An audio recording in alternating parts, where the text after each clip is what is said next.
tarde, alunos do 6º ano da Escola Paulo Ferraz e da Escola Antônio Jesuínos, alunos da professora Soelma. Tudo bem com vocês? Na aula de hoje nós vamos estar falando do capítulo 8 e esse capítulo 8 ele fala sobre o sistema nervoso. É um capítulo muito bom, um conteúdo muito bom, né? A gente vai falar de forma rápida,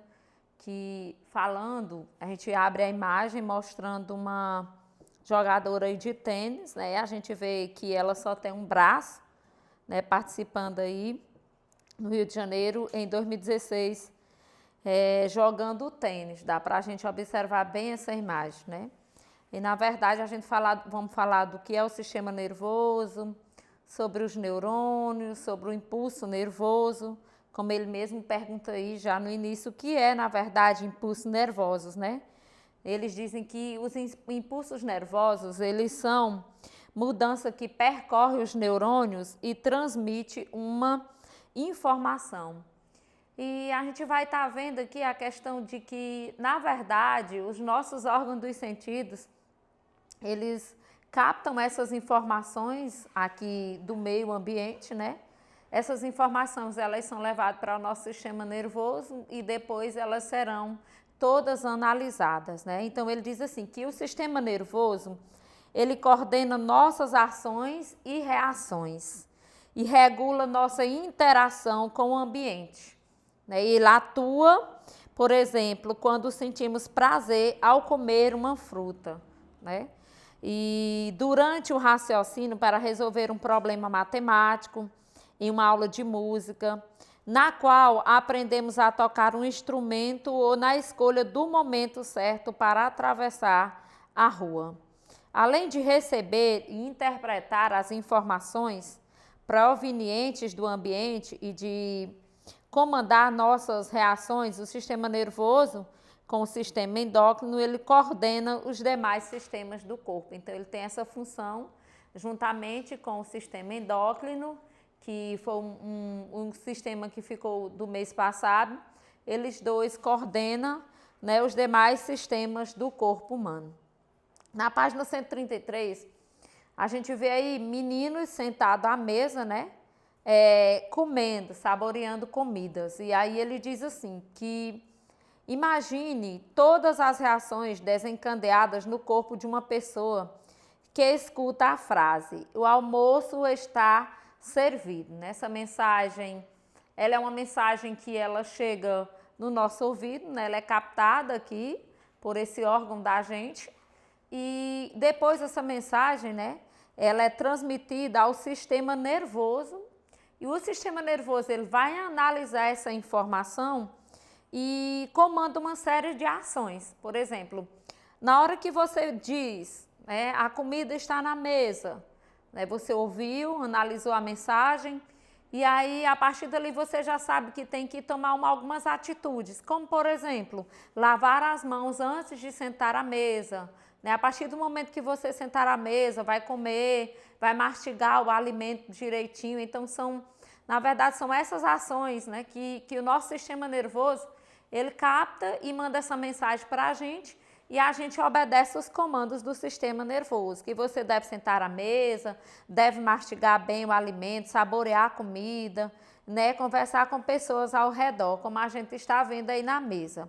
Então, todas as reações descritas acima são comandadas pelo sistema nervoso a partir de mensagens conduzidas pelos neurônios, que são as principais células do sistema nervoso. Eu até coloquei aqui ela para a gente ver, né? Eu não sou de desenhar muito bem, mas aqui é a unidade exatamente, a principal célula do sistema nervoso. E esse neurônio, ele é formado por 3 partes básicas, que é o corpo celular, ele é formado aqui, essas estruturas a gente chama de dendrito, e essa outra parte aqui a gente chama de axônio. São exatamente essas 3 partes que formam um neurônio, como a gente viu aí, que na verdade eles são são as principais células desse sistema. Então, as principais células do sistema nervoso são os neurônios, exatamente essa estrutura aqui, viu? Aqui são as principais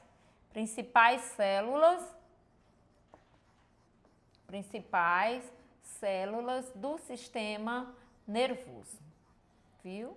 O sistema nervoso. Principal célula do sistema nervoso são os neurônios, e os neurônios eles são formados por essas três partes aqui, os dendritos, o corpo celular e os axônios. Está aí a imagem.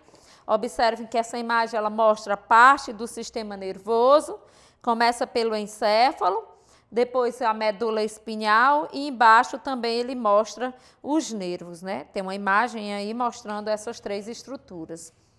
Está aí, ele diz assim: quando o neurônio recebe um estímulo vindo de algum órgão dos sentidos, pode ser dos olhos, pode ser da orelha ou da pele, por exemplo, ocorrem mudanças que percorrem rapidamente as partes dos neurônios, os dendritos, o corpo celular e o axônio, formando o que chamamos de impulsos nervosos. Aí a gente observa o esquema que ele coloca no neurônio.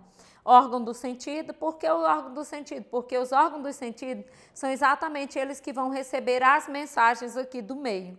E aí depois essa mensagem, observe que ela passa aí ao sentido nervoso, né? Sentido do impulso nervoso, passa por todas as partes dele e acaba chegando aí essas informações aos nossos músculos e também às glândulas. O impulso nervoso ele pode ser transmitido de um neurônio para outro ou para músculos ou glândulas, fazendo o músculo se contrair para realizar um movimento ou fazendo a glândula eliminar um produto que na verdade pode ser uma secreção. E eu achei interessante, pessoal, essa questão desse texto sobre a anestesia, né? Ele falando aqui desses medicamentos que eles impedem, que eles acabam impedindo que as dores que você sente, né? Esse medicamento, ele neutraliza essas informações para não chegar ao cérebro. Aí o texto é interessante, ele diz assim: se você já extraiu um dente ou tomou pontos para fechar um corte, deve saber da importância da anestesia utilizada para aliviar a dor durante esse procedimento. Alguns tratamentos médicos só foram possíveis com a descoberta de processos que eliminam ou diminuem a dor. Anestésicos funcionam geralmente bloqueando a transmissão do impulso nervoso até o cérebro. Então, acaba que eliminando essa dor e bloqueando também a transmissão desse impulso nervoso até o cérebro. Né? Na civilização antiga do Egito e da Síria, alguns tipos de plantas já eram utilizados para aliviar a dor. Né? Então, a anestesia ela serve exatamente para isso aí. Do outro lado, a gente tem a organização do sistema nervoso. Né? E as mensagens recebidas pelos órgãos dos sentidos, elas são levadas por os nervos até o sistema nervoso central. E o nosso sistema nervoso central, ele é formado pelo encéfalo e pela medula espinhal, viu? Aqui está o nosso sistema nervoso, formado pelo encéfalo e também formado pela medula espinhal. E só lembrando para vocês que essas informações, pessoal, elas são captadas pelos órgãos do sentido e depois, né, elas são passadas exatamente nesse comando. Depois dos órgãos do sentido, elas são levadas até ao nosso sistema nervoso central. E a gente vê aí, né? No sistema nervoso central são feitas conexões entre os neurônios e através dos nervos, formados por prolongamento dos neurônios.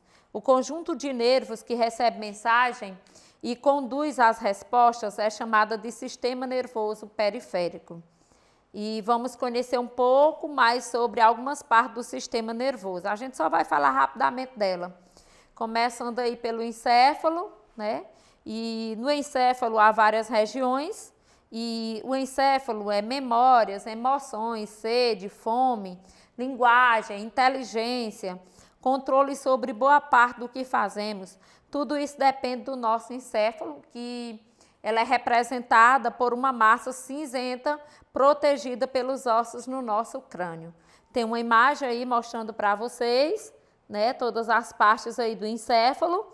a gente tem o cérebro, o cerebelo, o bulbo, o tálamo e o hipotálamo. São essas partes aí que, na verdade, elas fazem parte do encéfalo.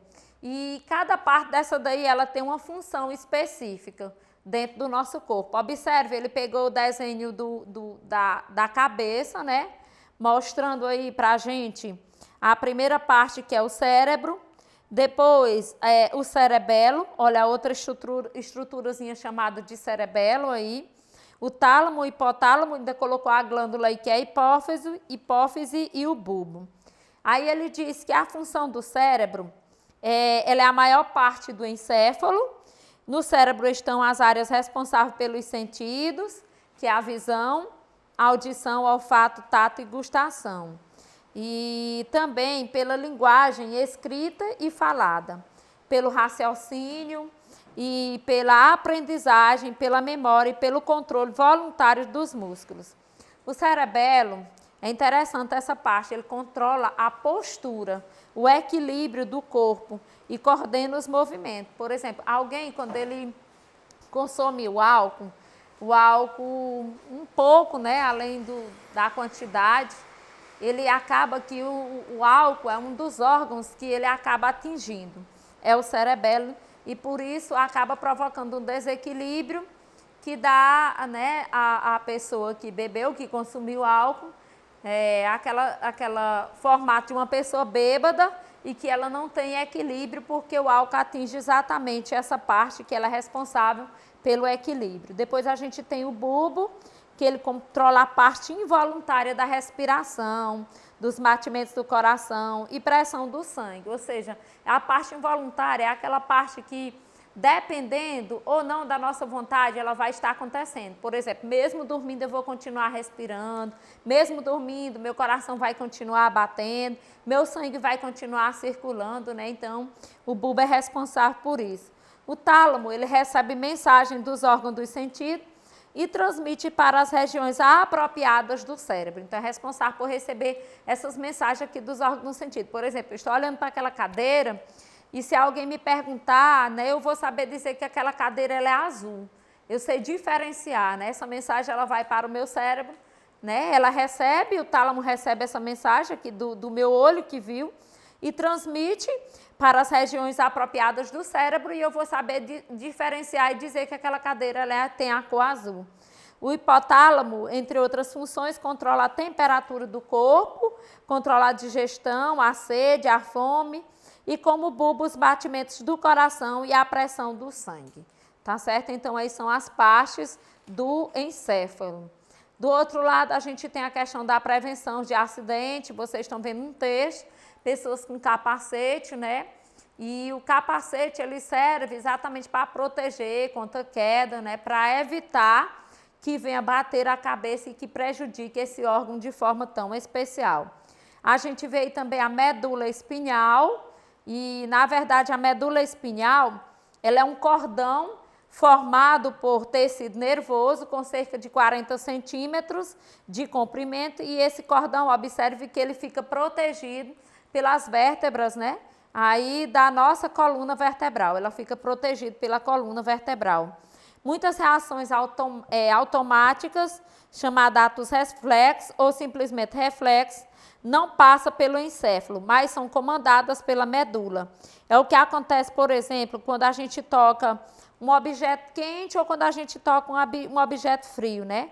No caso, a gente tocar um objeto quente, né? A gente sabe que se deixar ali vai queimar. Então, você vai puxar de imediato. Aí ele diz assim, e rapidamente, tirando a mão, ou quando a gente pisa em algo pontudo e levantamos imediatamente a perna. Os nervos da mão ou do pé levam esses impulsos para a medula, que envia então uma mensagem para os músculos, ele se contrai e a mão ou a perna, ela se movimenta rapidamente. Então, ela também tem essa função. Vocês viram lá que eu falei para vocês que esse sistema nervoso central, ele é formado pelo encéfalo e também é formado pela medula espinhal. Aí, pessoal, eu ainda não vou estar deixando a atividade para vocês, porque eu ainda vou explicar mais uma parte desse conteúdo, tá bom? E depois é que eu vou deixar a atividade para vocês. Então, na aula de hoje, a gente falou um pouquinho sobre a questão do sistema nervoso, sobre a principal célula do sistema nervoso, que é os neurônios, que é formado por essas 3 partes. Falamos também da questão da organização do sistema nervoso central, que é formado pelo encéfalo e pela medula espinhal, e que o encéfalo é formado pelo cérebro, pelo cerebelo, pelo bulbo, pelo tálamo e também pelo hipotálamo. E aí, qualquer dúvida, vocês entrem em contato comigo, que eu estou pronto para a gente resolver, tá bom? Fiquem todos com Deus e um forte abraço.